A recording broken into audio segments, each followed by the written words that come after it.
guys, shut up.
right.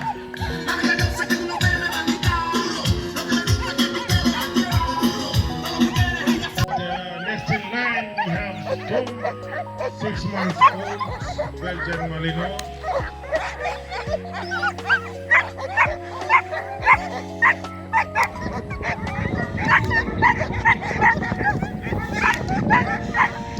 It's a Malinois.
Wapi makofi ya Tarzan.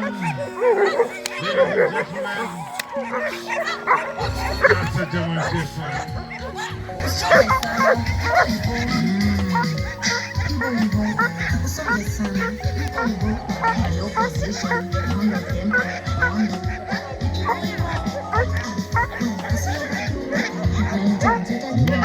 Round of applause for Alpha.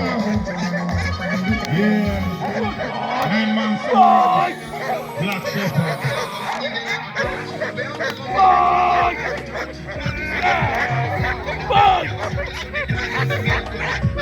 Ladies and gentlemen, that's a voice. Yeah. Don't mess with the Black Shepherd.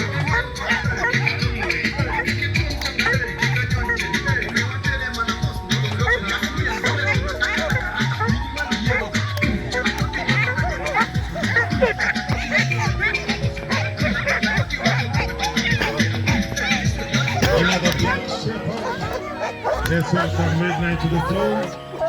Thank you.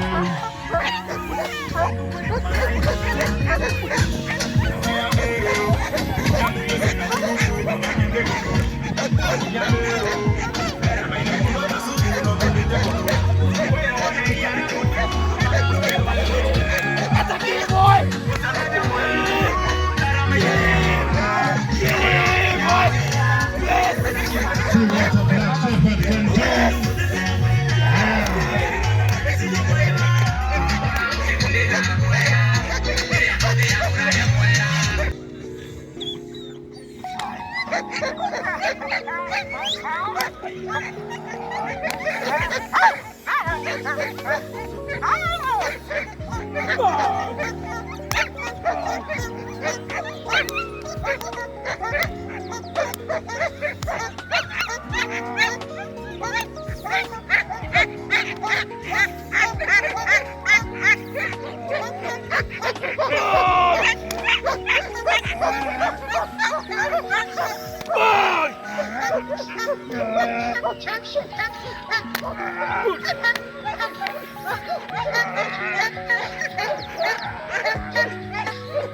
You're trying to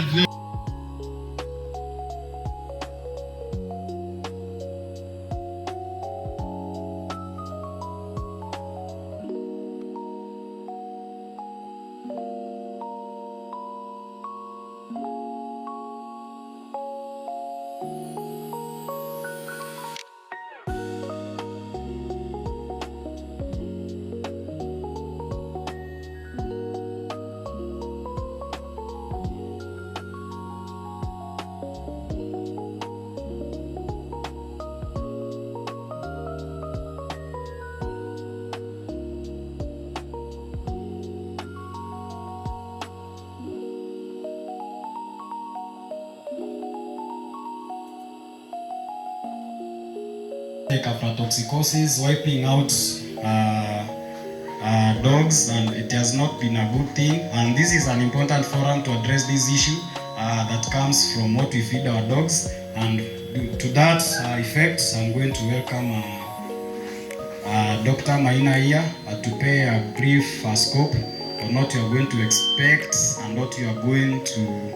Actually, I want us to ingest a little bit of these aflatoxicosis. So give us 2 minutes for your time so that tuweze kulearn. Sindio? Thank you. 2026 happened to be our first dog show in Meru County, and I'm hoping it's going to attract even the people in diaspora. I'm hoping we've shared with people on TikTok, Twitter, and other social media handles. So, the first question we're going to take home. Are we together? Can I see a wave? Are we together? Can I see a wave? Say hi. Hi. We are dog lovers and we are concluding. So, the first question you're going to take home is, who am I? Like me, I'll say, I'm a veterinarian. You say, you're a dog lover. You can also say, you're a dog breeder. So, who am I? Who am I? Hello? You can also say, I'm a trainer. K9, who are you? You're a trainer. The other takeaway home is about this journey, where dogs came from, what dogs actually need, commercial versus home diet, how much should dog eat. All the dog lovers, the trainers, the breeders, that where you'll be sourcing your feeds, that you supplement the dog with, or your pets at home, you have to select a reliable source. And before you even give these feeds to the dogs, I know that they are not manufactured, these that you get from the hotels, from the butcheries, but you have to at least have a reliable source where you can source your feed for the dog as a supplement. And for the second one, aflatoxicosis, majorly it comes from most of our manufactured feeds. You find that you went somewhere, mostly our breeders would like to get our feeds from the cheap ones. Unaambiwa najua pedi cheap. So you run there, unachukua food hapo, anakupea 1-2, unakuja unapea your dogs. And as the K9 team, naona wako na mbwa wengi. So ukienda hapo uchukue such a feed, uende upe au mbwa wote. Imagine the loss that you can get from aflatoxicosis. And it's an emergency case that whenever it kicks in the compound, inaweza rarua kama wote. Within a few days, itakuwa imeua wote. So it's an emergency case that immediately you notice that your storage facility is not that well equipped. You have to find a better place to store your foods. And after opening the feeds, you ensure that there is no moisture contact with the feeds, because this promotes the thriving of the aflatoxins, the aspergillus, that when it enters in the dog's body, it compromises all the systems.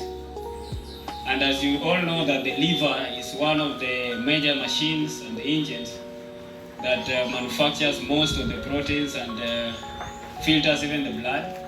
So mostly the aflatoxin interferes with the liver. Once the liver is compromised to an extent that it has become chronic, what you'll have to say is just sorry. Because the dog is in a critical ICU. Ile yenye wanadamu wanaita ICU. So I'll urge all the pet owners, you will have a reliable source of sourcing your feeds. As much as you need that balanced diet, the balanced ration that you require, the supplements and all that, you need to have a reliable source. Check the manufacturer's instructions. Check also the expiry date before you take the feed. Because once the feed is expired, I assure you the toxin binders that were inside there loses their viability, and that's how the toxin enters into the body. And it's an emergency case. Hi guys, my name is Timothy Kemathi. I'm a vet intern, BVM with Tornado Veterinary Clinic. I thank you for this opportunity and for being found for today. So mine, I would just like to echo about vaccination programs and deworming because most of us here are dog breeders and dog lovers, and vaccination is something that is very key in the sense that if we have not handled the vaccination, we are going to be having more mortalities. We have seen that we have been having mortalities with nutrition. So if we don't vaccinate against parvo, against distemper, against leptospirosis, rabies, and we are going to get a lot of mortalities. And so for the vaccination program, the dogs should be vaccinated at 6 weeks. That's generally what's done. So you give DHLP, and then you continue every 3 or 4 weeks until they are 16 weeks old. Okay? So at 12 weeks old, that's when we do the rabies shot. And then after that, we can do now the rabies shot annually. Same as the parvo, distemper, the leptospirosis, and the adenovirus vaccine. Okay? For the dewormers, we generally do them after every 3 months. Yeah. But for the pregnant bitches, that's the pregnant dogs, we advocate that you should deworm once it has gotten 40, day 40 of gestation when it's pregnant, okay? Because the gestation period of dogs is generally 63 days, yeah? So on day 40 of gestation, we can start deworming, and then you deworm after every 2 weeks until it has parturited or wept, yeah? It has given birth, okay? The reason we're doing that is because most of these bitches, they have this worm that lodges in its tissues known as Toxocara canis, and it can stay dormant in the tissues for so long until when that animal gets pregnant. So that stress of pregnancy leads that worm and the larvae to migrate to the mammary glands and through the placenta and gets to the puppies. So you get that your puppies, when they are whelped, they come down with Toxocara, okay? So that's why we advocate that you should deworm during the pregnancy after it has gotten to day 40. But vaccination you should do before pregnancy. Contrary to the opinion that people say that you should vaccinate during pregnancy, okay? Because once you vaccinate before pregnancy, the puppies will get enough of the immunity that they need when they kick up, okay? So having said that, maybe just to touch a bit on the breeding part, I would recommend each and every one of us to go and look up the East African Kennel Club. So it has a lot of information about what we should be doing as breeders, the procedure that should be followed, what litter size you should be expecting, at what time should you be breeding these dogs, yeah? It will tell you information like you should not be breeding on consecutive heats, but you should give space for the dog to rest, okay? And you should not also breed during its first heat. You have to skip the first heat, okay? So I encourage each and everyone to look up the East African Kennel Club, and also it will give information of registry of pedigree breeds so that you can avoid what we call inbreeding, because inbreeding is also another major cause of mortality death. So inbreeding is whereby we meet maybe a sibling and a sibling, or a mother and a daughter, a son I mean, or grandparents with their grandchildren, okay? So we have to get what we call gene diversity. So if you don't get a diverse gene pool, you're going to end up with dogs that have poor character traits. So you're expecting a guard dog, but you get something funny, yeah? So you're expecting maybe something that is vicious, but you get a shy dog. So we can curb all those things by getting our registries right. We should advocate for everyone getting maybe 3+ generations prior of the dog that they're supposed to breed. I believe, having said that, we have gotten something, isn't it? Yeah, have a good day.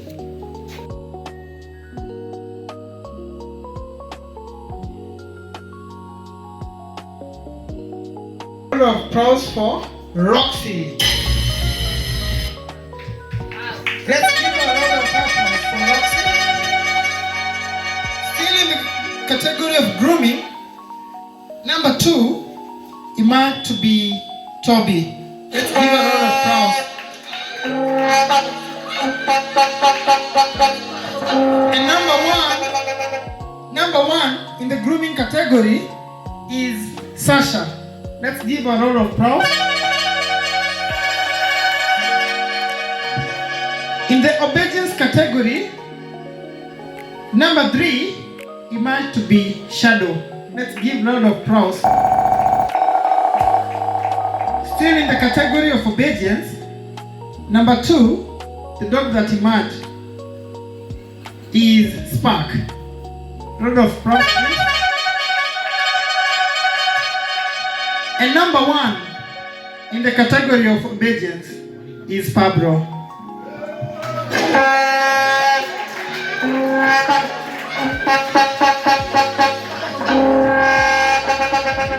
Thank you so much. You're doing it the Western way. Very few people, but little dog lovers. So we have the category of agility, and number 3 emerged to be Tasha. A lot of applause, please. Number 2, still in category of agility, is a dog known as Storm. And number 1 is Spark.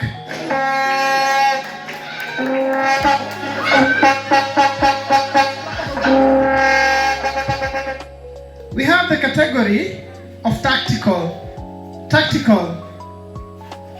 Number 3 emerged as Spark. And number 2 in tactical category, we have Nora.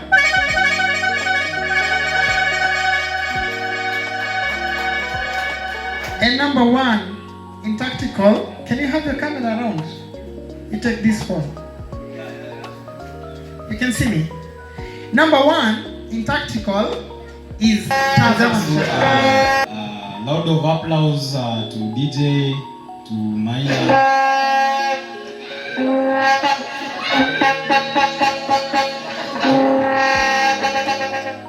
To all the attendees, to all the dogs that stand up to this show. It was a marvelous show.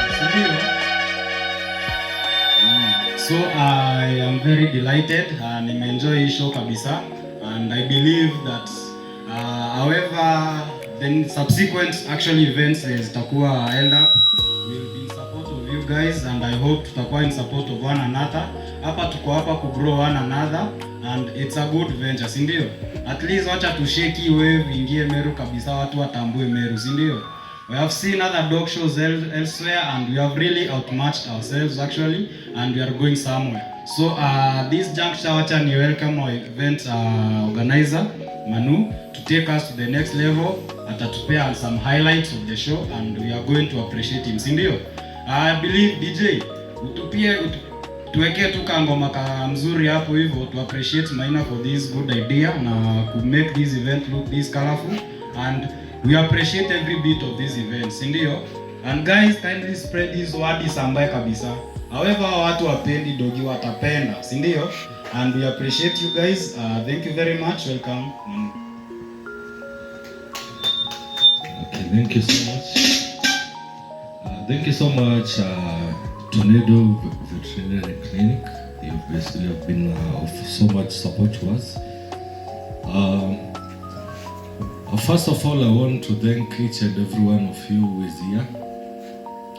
Tulikuwa tumeunda event ndo dogi zetu zikuje kuenjoy, but you accompanying your dog or your friend's dog or coming to support us, it's a great sacrifice you've done, and we appreciate every bit of it.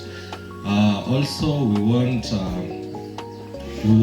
want to acknowledge every person mwenye ameweka support yake kwa hii event.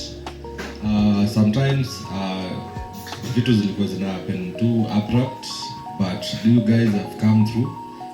Mmekuja, mmekuwa support. Pia vile siku ilianza haikuanza at a high note, but you have made the day become awesome despite the chillness. I thank you all, and in Yahadi, this is the first of many. We are going to have so many events like this one, and we are going to make sure that our dogs hazitakuwa zinakaa nyumbani bila kazi. Umbwa inaweza kuletea pesa si peke yake wakati iko nyumbani ama wakati imekuprotectia mali yako. This also can be a source of income.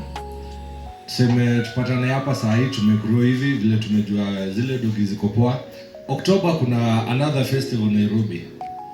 Tukienda hiyo and then we come back with all the gifts. Bado tumevuta watu watataka kujua na nini hao watu wa Meru wanafanya. How can they come from Meru and take over everything? So we think we hope hamtakufa moyo. Na hii itakuwa event ya kuendelea. Sina mengi. I want to thank everyone. And for the dogs zenye zimeshinda, certificate yenu inakuja next week. Are we together? Yeah, certificate zinakuja next week. So thank you guys and